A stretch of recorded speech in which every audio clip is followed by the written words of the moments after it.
Radio Sucesos 101.7 FM presenta su noticiero Sucesos con Milton Pérez y Verónica Larrea. Un periodismo libre para una democracia plena.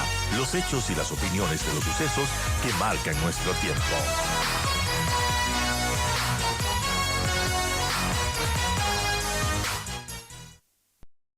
La semana pasada se creó una gran expectativa sobre la posibilidad de que Colombia, de que empresas privadas colombianas vendan energía al Ecuador. Y esto se daba al mismo tiempo que el presidente Petro le decía al presidente Noboa que no le va a vender la energía del Estado.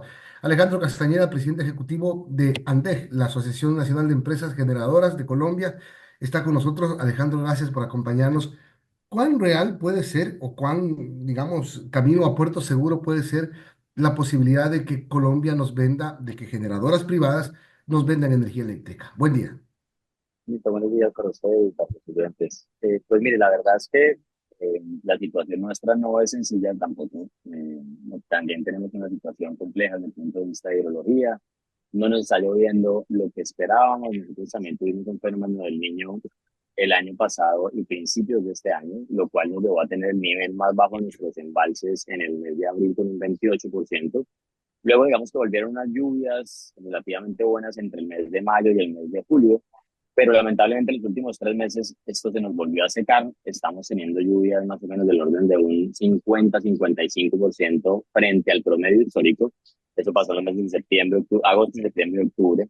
Y por eso es que con la generación térmica lo que hemos tratado de hacer es evitar que nuestros embalses disminuyan, sino por el contrario tratar de mantenerlos en un nivel adecuado. ¿Cuál es el problema que tenemos? Y es que nosotros el verano normal en Colombia viene desde los meses de diciembre al mes de marzo. Entonces, lo que hacemos en esta época es guardar agua, almacenarla con ayuda de las térmicas para luego sí utilizarla gradualmente durante el verano normal. Entonces, pues la situación nuestra, como digo, no es la mejor, es compleja, pero pues se pueden presentar ventanas de tiempo en algunos momentos en los cuales uno puede vender Ecuador o no. La decisión que tomó el gobierno fue porque estábamos en una condición, o estamos en una condición muy crítica, llegamos a un nivel del 49% y nuestra meta objetiva de diciembre es el 67%. Entonces estamos todavía lejos de cumplirla, porque hoy en día estamos al 57%. Estamos 10 puntos por debajo de donde deberíamos estar. Ahora, ustedes, quiero decir, la Asociación de Empresas Generadoras Privadas, están de alguna manera sosteniendo el abastecimiento de energía de su país. Sí, así es, Milton. Digamos que lo que hemos hecho en el último año y medio, la generación térmica, es aportar lo más posible. Hemos llegado a momentos, más o menos en el mes de abril, de marzo de este año, de aportar casi un 55% del total del que consume Colombia con generación térmica. Y en este momento, en los últimos 2 meses, hemos estado del orden de entre un 40 y un 45%. Entonces, ¿qué hacemos con la térmica? Como le decía, si estamos en medio de un verano, es tratar de que los embalses disminuyan lo más lento posible, y si estamos en un invierno, es tratar de que los embalses se recuperen lo más rápido posible. Esa es la complementariedad que tiene nuestro sistema entre térmico y hidráulico. Ahora, entonces, se puede decir que si la generación que ustedes entregan al Estado colombiano en algún momento baja, por la recuperación de caudales de las hidroeléctricas, se puede pensar en que sí pueden vender al Ecuador. Hay dos situaciones que pueden, digamos, que pueden darse para que les podamos vender. Fíjense que nuestros embalses no todos son capaces de almacenar la misma agua, es decir, no todos tienen como esa misma capacidad de almacenamiento. Entonces, algunos días lo que nos está pasando es que programamos una generación térmica, que es decirle, por ejemplo, de 100 gigavatios al día, frente a una demanda de 220, 230, casi un 45%, pero cuando ya nos enfrentamos al uso de esa generación térmica en el despacho, es decir, en el día de la ejecución de ese despacho programado, nos damos cuenta que algunos embalses ya están llegando casi a su máximo. Entonces, en lugar de botar agua, hay que apagar la térmica. Ahí es donde le decía yo a colegas suyos que puede haber una oportunidad. En lugar de que las térmicas que están cerca del Ecuador estén prendiendo y apagando, uno puede utilizar esa salida de exportación a Ecuador para mantenerlas prendidas y vender los excedentes. Digamos que no puede, pues de pronto no es toda la capacidad que tiene nuestro enlace con ustedes, pero sí pueden haber, digamos, como digo, momentos en los cuales podamos vender la mitad o algo de ese estilo. Eh, Ese puede ser una oportunidad. Y la otra es que, digamos, ya están comenzando a llegar las lluvias. En los últimos días hemos subido un poquito los niveles de aporte, de pasar del 50% al 60, 65%. Y lo que han dicho las agencias meteorológicas en Colombia y las internacionales es que digamos que el invierno nuestro se retrasó más o menos un mes, mes y medio. Entonces lo que dicen es que si eso se retrasó, noviembre y diciembre y van a ser meses lluviosos. En ese orden de ideas podríamos comenzar a tener ya una recuperación mucho más acelerada en nuestros embalses en la medida en que eso se manifieste, obviamente en complemento a esa generación térmica. Entonces son como las dos oportunidades que le veo yo que pueden existir, pero eso dependería mucho ya de los análisis que haga el operador del mercado nuestro con el gobierno para decir, listo, yo levanto la prohibición o la restricción que tengo con Ecuador para comenzar a vender excedentes. Ahora, también tampoco es un tema de que yo decido vender y Ecuador me compra y lo que fuere. Hay una capacidad instalada para poder, la línea de transmisión tiene que tener una alta capacidad para poder transmitir. Creo que la línea de transmisión que conecta Ecuador-Colombia no supera los 350 megavatios. Es decir, Así es. más de eso no puedo cargar. Correcto. Más de esa capacidad no se le puede vender a Ecuador. Normalmente esos son 350 megas lo que tiene de capacidad esa línea, efectivamente. Y adicionalmente, pues la energía máxima que nosotros le hemos vendido a Ecuador en un día son, creo, que me fue de la cabeza, entre 12 y 13 gigavatios al día. Entonces, gigavatios hora al día. Entonces, efectivamente hay una capacidad restringida. Yo no puedo, por más que quisiera venderle el 30% de lo que yo produzco en Colombia con energía térmica, no puedo hacerlo porque está ese enlace que es la conexión que tengo con Ecuador. Digamos que frente a nuestra demanda total, ese enlace representa más o menos un 3% de lo que consumimos al día. Entonces, por eso le digo que se puede utilizar como ese enlace con Ecuador, porque no es muy grande, para utilizar esas dos plantas térmicas o otra más, digamos, del norte, que también ha manifestado interés en que no la paguen, sino que le permitan vender ese excedente, porque esas tres plantas tienen una capacidad más o menos de 700 megavatios, entonces sería más o menos una de las tres estar vendiendo, o un tercio pues de esa capacidad estarlo vendiendo Ecuador, Y esas, si así lo esas, permite el gobierno. y esas plantas están cerca a la conexión con Ecuador, cerca de la frontera.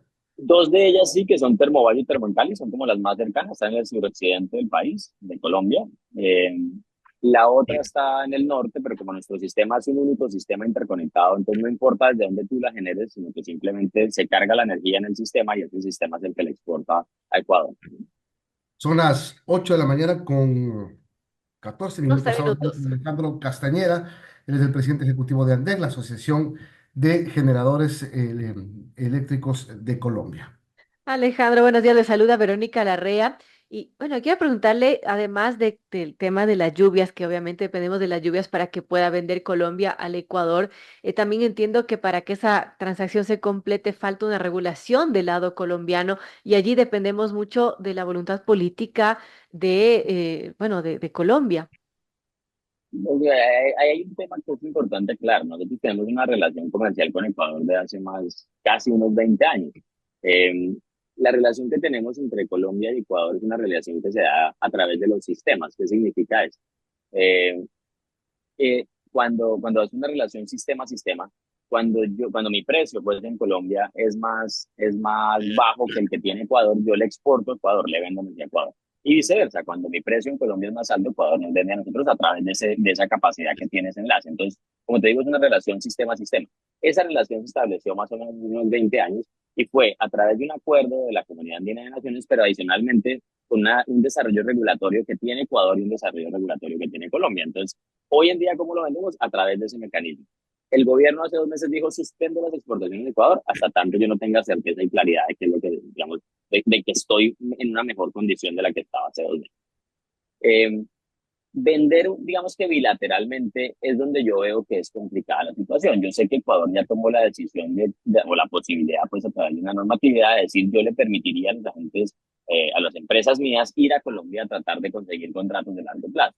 Lo que pasa es que desde Colombia nuestro regulador no nos ha dicho nada a nosotros, es decir, dependemos que el regulador nuestro, que es la Comisión de Regulación de Energía y Gas, también saque una norma, la ponga a consulta a los agentes y diga, mire, quien quiera vender energía a largo plazo, no solamente en relaciones día a día, sistema a sistema, sino adicionalmente poder vender, qué sé yo, parte de esa capacidad en contratos, lo podría hacer. Eso es lo que no ha sucedido y eso obviamente también lleva un trámite aquí en Colombia. No es que la CREC expida esa normatividad de una vez, sino que tiene que poner la consulta y eso va a tardar unos días. Entonces, yo creo que la forma más rápida y expedita es esa de sistema a sistema, porque ya es algo que lo venimos haciendo hace mucho tiempo, pero de darse la otra relación bilateral, tendríamos que esperar un poco a que el regulador nuestro saque esa norma y se pueda consultar y se pueda definir. Bueno, ¿cuál es la capacidad térmica que tiene Colombia? Un poco para que la gente entienda qué es lo que nos puede ofrecer Colombia y por qué nos puede ofrecer, porque tiene una producción de energía que permitiría ser, digo, Ecuador tiene una capacidad de 1.800 más o menos megavatios de generación térmica, de los cuales están funcionando más o menos 1.000, porque se ha ido recuperando de a poco, pero también muestra que acá en el Ecuador no ha habido un trabajo para tener a máxima capacidad las térmicas para enfrentar los estiajes. Colombia, ¿cómo funciona? Mantener nuestro sistema completo tiene una capacidad de unos 20.500 megavatios. Esa es la capacidad total del sistema. De eso, Hídricas, hídrico, térmicas, térmico hidráulicas, todo. y un poquito de renovable. Nosotros tenemos Ujú. 70% hidráulico, 30%, 29% térmico y 1% de energía solar. Entonces, la térmica representa más o menos 6.000 megavatios. Entonces, esa es la complementariedad que yo le mencionaba anteriormente que tenemos. Cuando no tenemos la capacidad hídrica, la térmica es la que entra a soportar. En términos de energía, las térmicas son capaces de abastecer en algún momento, digamos, en algunos momentos del tiempo, casi hasta el 55% del total del que consume Colombia. Entonces, eso es lo que nos permite guardar agua mientras la térmica respalda y soporta el sistema hasta esos niveles. Eso es un poco como la relación desde el punto de vista térmico que nosotros tenemos. Nuestra demanda máxima en Colombia está del orden de unos 11.500 frente a los 20.500 que le mencionaba. Hay una capacidad que es excedentaria, pero pues es relativa a esa capacidad excedentaria en la medida que usted mencionaba que existen los estiajes. Cuando llega el verano, cuando llega un fenómeno del niño, pues esa gran parte de la disponibilidad hidráulica no la tengo. Por una razón, y es que nuestros embalses, el 80% de nuestros embalses que guardan agua para generación eléctrica, se nos desocupan más o menos en menos de 3 meses el 80% de ellos. Entonces tampoco es que tengamos una capacidad de almacenar muchísima agua, pero eso es lo que digamos, esa complementariedad entre térmico y hidráulico es lo que nos ha permitido pues, no apagarnos en los últimos 30 años. Bueno, en conclusión, Alejandro, ¿qué expectativas podemos tener los ecuatorianos de que se pueda hacer efectiva esta venta de energía al Ecuador y en cuánto tiempo más o menos? Yo sé que dependemos de las lluvias y de regulaciones internas del país, pero ¿eso se podría dar? ¿Hay algún tiempo estimado que podríamos decirlo? Lo que te mencionaba, yo creo que la forma más rápida es mantener la relación que tenemos sistema a sistema, porque eso ya existe, eso ya está. Y no ponernos aquí a discutir que si vendemos bilateral, que si vendemos a través de contratos, que nos podríamos demorar, como les digo, un mes, 2 meses mientras se define eso. Eh, y aprovechar lo que les mencionaba anteriormente. Como tenemos algunos embalses que ya se están llenando, entonces la térmica la están comenzando a pagar. Ese excedente térmico es el que podríamos comenzar a vender y desde el lado nuestro eso es lo que le hemos mencionado al gobierno. ¿De qué dependería eso? De que el administrador del sistema nuestro, que es XM, le dé luz verde y diga, listo, yo siento que soy capaz o somos capaces de, con lo que tenemos, poderle vender a Ecuador, de pronto, como les decía, no toda la capacidad que tiene esa línea de transmisión, sino de pronto la mitad, 150 megavatios, 180 megavatios para que Ecuador comience a recibir algo de esa energía y obviamente ayudarles a ustedes en parte para solucionar el problema que están teniendo. Bien, le quiero agradecer por habernos acompañado. Un poco saber, para finalizar, Alejandro, es el precio, porque veníamos en un proceso de precios altos cuando nos vendía Colombia en el gobierno anterior, y ahora se hablaba de 17 centavos por kilovatio hora. ¿Eso es así? Yo no lo veo tan así, Milton, por lo que le decía. Si es una relación sistema-sistema que es la que existe, lo que va a pasar, lo que venía pasando anteriormente, que la térmica es la que les podría vender a ustedes, bien sea con gas o bien sea con combustibles líquidos. Y eso obviamente es costoso. Estamos hablando no de 17, de pronto de 30, 35 centavos por kilovatio. Entonces, eso es, pues, digamos, no la veo tan económica hasta tanto nuestro sistema vuelva y se regule, que eso podría ser más o menos hacia los meses de abril y mayo cuando volvamos a salir del verano nuestro y tener las lluvias intensas que esperamos para esa época. Bien, Alejandro, muchísimas gracias por habernos acompañado. Alejandro Castañeda, presidente de la Asociación de Generadores Eléctricos Privados de Colombia. Tenga buen día. A ustedes muchas gracias, muy amable por la invitación. Gracias.